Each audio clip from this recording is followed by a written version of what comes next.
tirar ali as impurezas e as O toxinas, rim né? não pode ficar ruim. Exatamente. Ó, 12 horas e 12 minutinhos, vamos falar da mulherada, essa nossa mulherada aqui, né, tá sempre empreendendo aqui no Rio Grande do Norte, graças a Deus, muito obrigada, né?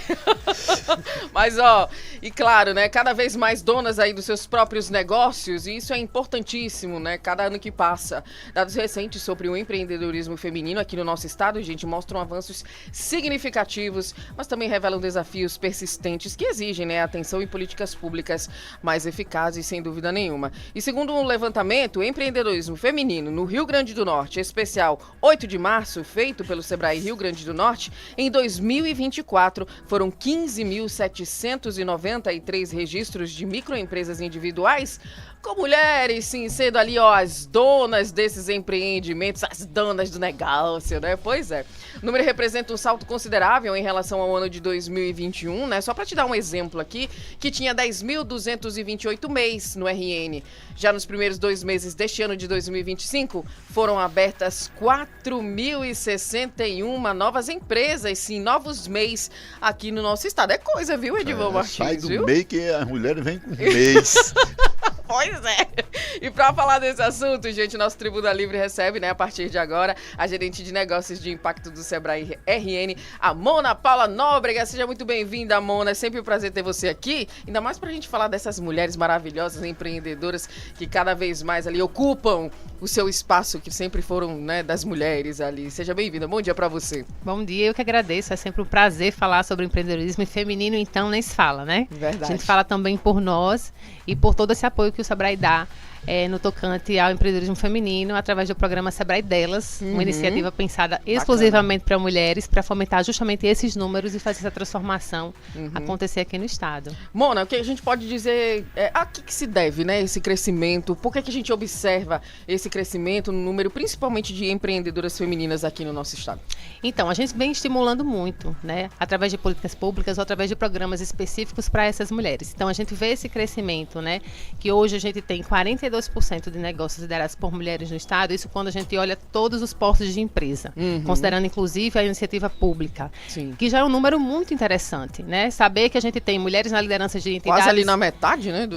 nas lideranças de entidades governamentais, nas lideranças de grandes e médias empresas no estado também, nas micro e pequenas. Então, para nós é uma grata surpresa ver que esses números têm evoluído, né? Quando a gente começa a olhar um pouco mais as micro e pequenas, e formais e informais, a gente já tem uma redução um pouco menor. A gente tem 31% de participação das mulheres nesse universo das micro e pequenas empresas e dos informais e formais, olhando com base no PNAD. Mas isso não significa que é um dado ruim, pelo contrário, a gente também tem esse protagonismo feminino dentro desses negócios menores e informais. O que a gente precisa é estimular a maturidade desses negócios ao longo dos anos, para que elas fortaleçam esses empreendimentos e possam evoluir, né, de MEI para ME, para EPP e para outros portos, para poder gerar mais emprego e renda no contexto onde elas estão atuando. Mona, tem alguma atividade específica que a gente pode ressaltar em que o empreendedorismo está mais presente, o empreendedorismo feminino está mais presente? Que atividade, o que é que as mulheres estão fazendo mais, atuando mais, em que setor, em que segmento? Então, os setores que a própria pesquisa traz como grande destaque de participação feminina é comércio e serviço, que são os setores tradicionais que elas trabalham. Então, muito relacionado à moda, vestuário, a parte de beleza, né, estética, mas aos poucos a gente vê um movimento também em outros setores da economia, além do comércio e serviço. Inclusive, o comércio deu um pouquinho de queda nos últimos anos, o que mostra que ela tem trabalhado muito mais serviços, e é próprio da mulher essa questão de trabalhar serviços, ela faz isso muito bem, né? Mas a gente vê também um movimento do próprio agronegócio ampliando a participação feminina. A gente criou recentemente a rede Mulheres do Agro, né? Edivan teve conosco uma grande participação delas, elas têm se mobilizado mais para estar mais na ciência, na tecnologia, na própria inovação. Então a gente vê as mulheres ocupando agora outros setores também. Porém, comércio e serviço ainda é o setor que mais predomina o público feminino na hora de empreender. Até porque esse empreendedorismo feminino, ele é dividido aí com outras atribuições, né? Então a gente vê que a pesquisa também trouxe algumas informações, por exemplo, que a maior parte dessas mulheres hoje é chefe de família. Elas respondem. Até 2018, quem era responsável por isso era o cônjuge, que era um provedor do lar e etc. De 2018 para cá, esse número vem se acentuando, que chega a quase 70% das mulheres hoje é chefe de domicílio. Isso quando a gente olha a mulher negra, por exemplo, esse número chega a 72, 73, né? Sobe mais um pouco. Sobe mais um pouco. Então, a gente está falando aí de um empreendedorismo muitas vezes solo, né? De negócios um pouco menores e dessa divisão de tarefas que acaba ficando mais a cargo das mulheres. E você vê ela protagonizando não só dentro da unidade familiar, mas também fora, né, nos negócios. E aí, quando a gente fala das dificuldades, Mona, né, acho que uma delas é essa aí, né, quer queira, quer não, ser multitarefa, né, você tem que ser multitarefa. Precisa. O que mais a gente poderia elencar aqui para dizer que, ó, isso aqui é uma dificuldade para, de repente, a mulher se tornar ali uma empreendedora de sucesso? Então, a gente tem algumas marcadores que mostram um pouco dessas dificuldades. Essa questão da dedicação de horas de trabalho, por exemplo, em virtude dessas multitarefas, ela dedica até 6 horas a menos ao empreendimento, ao negócio dela do que os homens. Isso significa dizer que ela passa menos tempo no negócio, fazendo esse negócio crescer, evoluir, inserindo outros processos. Então já é um desafio essa questão das horas trabalhadas também. Uma outra questão é a relação dela com capacitações. As mulheres, elas se capacitam mais, inclusive, né? Conseguem tirar ali, driblar e são mais capacitadas. Porém, isso não se reverte necessariamente em vendas e maturidade de negócio. E aí a gente precisa entender o porquê.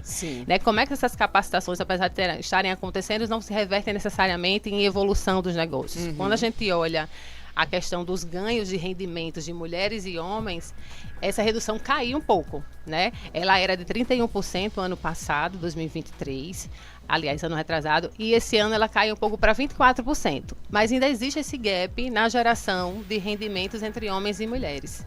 E, de novo, quando a gente coloca a lupa de raça, essa diferença de um homem branco e de uma mulher negra chega a 61%, 68%. Minha nossa. Então a gente precisa começar a compreender que existem diversos públicos dentro do público feminino, que a gente precisa ter políticas diferenciadas para cada um desses públicos e também políticas que estimulem esse empreendedorismo feminino. A gente vê países aí como Canadá, Estados Unidos, Finlândia, que têm políticas públicas muito efetivas. Né? É fomento, é investimento, é educação continuada para mulheres, e isso acontece desde a sala de aula até a vida adulta. Isso faz total diferença. Os índices de empreendedorismo nesses países femininos é bem maior do que o do Brasil, né? Mas é uma junção de fatores. A sociedade toda precisa entender que as mulheres têm papéis importantíssimos e que um deles é a formação dos seus filhos, por exemplo. Olha o legado que essa mulher tem que deixar para a humanidade. Um cidadão, uma pessoa completa, né? E ao mesmo tempo precisa ser profissional e gerar sua própria renda. Então a gente precisa dar condições para que esses dois mundos eles possam evoluir juntos, para que a gente não tenha grandes gaps nesse processo. Se não fosse as múltiplas atribuições de tarefas da mulher, imagina aí a potencialidade, o crescimento econômico, o desenvolvimento que o país poderia ter com o trabalho e o empreendedorismo feminino. Nós temos aí mulheres que são também pai, né? Toma conta da família, e daí tem que realmente empreender. Tem a mulher que, mesmo com o companheiro trabalhando, mas diante da crise, diante de tantos problemas, tem que agregar algo mais à renda familiar. E tem as mulheres que realmente mete a cara e vai embora para manter a sua família. Mesmo. Então tem muitas variações, muitas realidades diferentes. Então a mulher que mora no bairrozinho de Natal, que tem um talento de fazer alguma coisa, seja uma unha diferente, seja manicure, seja um cabeleireiro, seja montar uma empada, um cachorro quente, sai vendendo ali na porta de casa e depois. Então, esse crescimento é que vem se ressaltando, né? E aí, Mona, quando é que entra o Sebrae nessa história? Porque você vender cachorro quente e fazer alguma atividade no bairro, você pode morrer sem sair do canto, vendendo aquele cachorro quente, mas se no dia que você pega o cachorro quente e embala de uma forma diferente, ou bota um molhozinho diferente, faz uma coisa, né, que chame atenção, aí também quando entra um pouco a capacitação, a orientação do Sebrae nesse caso. Exatamente. E a gente atende todos esses públicos, né? Seja lá do informal que está pensando em começar um negócio, precisa da nossa ajuda, até a grande empresa que precisa trabalhar toda a sua cadeia de valor e inserir mais mulheres nesse processo. Aí eu destaco aqui as duas iniciativas, que é realmente o programa Sebrae Delas, onde a gente oferta capacitação e jornadas estruturadas para atender essas mulheres. Aí o público é exclusivo feminino. Inclusive agora, a partir do dia 12 de março, amanhã a gente está começando o circuito Mulheres Arretadas. A gente trabalha muito essa questão de mídia social, de se posicionar, de usar as redes a seu favor para mostrar o seu serviço, para mostrar o valor agregado que tem. E a gente faz isso com vários encontros. E aí começamos amanhã em Santa Cruz, Natal, depois vamos para Caicó, Currais Novos. Vamos fazer 7 municípios aqui do estado. E é um grande evento em que é prático. As mulheres vão, são 100 a 150 mulheres, e elas fazem ali os seus stories e já começam a testar, e a gente vai mostrando para elas o quanto gera valor essa questão também de se posicionar. Olha aí. Mamãe tem 86 anos, fez muita cocada na época. Sim. Até para comprar os livrinhos da gente, né? Faz uma delícia de abacaxi bacana. Se ela for no Sebrae, ela 86 anos, ela já pode entrar no nosso programa Bora Fazer 60 Mais. Olha, que é um outro programa mais, focado na inclusão produtiva. Ela é 80 mais. Mas se está ativa, né? E se faz bem. Esse braço rural, esse braço do agronegócio, eu achei um negócio bacana naquele Eliagro, que a gente foi em Ceará-Mirim, Pureza. Sim. Tem um casal que está fabricando um queijo bem diferenciado. Ela faz um queijo com café. Sim, Micarla. Micarla, empreteca. Exatamente. Fez empreteca, tal. Incrível. Olha a separação das coisas, né? O marido ficou em casa, tirando leite da vaca, para fazer o queijinho, né? Ou então comercializando o que tem lá já fabricado, e ela se especializando, ela agregando valores com outras espécies. Olha como mudou a cabeça e a vida desse casal. Com certeza. Né? Você viu, a gente foi lá no Sebrae. Cliente, eu não posso nem falar. Pois é. A gente lá naquele dia. Eu sou cliente dela, que é tudo maravilhoso. A ricota é maravilhosa, o café, no evento do Sebrae. A manteiga. A festa do boi, que a gente foi lá. Foi, a festa do boi. Ela estava lá fazendo a exposição. Olha, ela saiu lá de São Pedro do Potengi, né? Eu acho que é São Pedro, né? Eu acho que é de São Pedro do Potengi. Fazenda Lima. Fazenda Lima. Uma fazendazinha simples, né? Um sítiozinho simples, total. Tá expondo. Tá lá no Eliagro, juntamente com empresários, tal, com universidade, com pesquisa, com tudo. Quer dizer, é um diferencial, né? Você agregar esse conhecimento e tal. Com certeza. Me chamou muita atenção isso aí. E é o diferencial que as mulheres costumam trazer para o negócio. E outra coisa, trabalhar com valor. Aquele negócio, pelo amor de Deus. Trabalhar com valor agregado, né? Inserir um pouco mais de delicadeza, seja na embalagem, seja no processo produtivo. A paciência da maturação do queijo, né? Porque a gente sabe que exige todo um processo. E essas questões também ligadas à sustentabilidade. Eu compreendo que as mulheres vão levantar e levar essa pauta da sustentabilidade no mundo dos negócios, porque elas são mais sensíveis, né? Porque elas têm essa questão do cuidado com todos, inclusive com o meio ambiente. Então eu entendo que essa transição para a sustentabilidade, para negócios mais inclusivos e verdes, é uma pauta que a mulher vai liderar esse processo. E a agregação de valor também. A gente vê muito isso acontecendo, seja através do beneficiamento melhor dos produtos, né, que são in natura para ser processados, ou na inserção de turismo rural, por exemplo. Muitas das nossas produtoras rurais têm colocado o turismo rural e desenvolvendo, né, a abertura das fazendas para receber o turista como forma de agregar valor também àquele processo produtivo. E elas lideram muito essas pautas. Né, é de competência das mulheres, assim como trabalhar em rede. Você encontra no ecossistema empreendedor feminino muitas redes de apoio. Isso a gente não encontra no universo masculino. Então, hoje aqui no Rio Grande do Norte... Talvez seja mais competitivo, um pouco mais, exatamente. Né? E elas trabalham muito a colaboração, né? A ajuda mútua, a quem está na frente mentora quem está começando. Então, essas diferenciações, né, do modo delas atuarem, faz com que elas ganhem bastante. A pandemia também trouxe diferenças, Mona, para esse nosso empreendedorismo feminino? Ah, com certeza. Grandes, porque quem ficou também muito ao cuidado de todo mundo foi as mulheres, né? Ao cuidado do lar, da casa, dos idosos. Então, a gente teve uma queda considerável aí de negócios. Essas mulheres precisaram sair dos empregos, ficar em casa com os filhos, porque os filhos não iam para a escola. Então, a gente teve uma queda desses números aí durante a pandemia, de negócios liderados por mulheres, mas algo que já foi...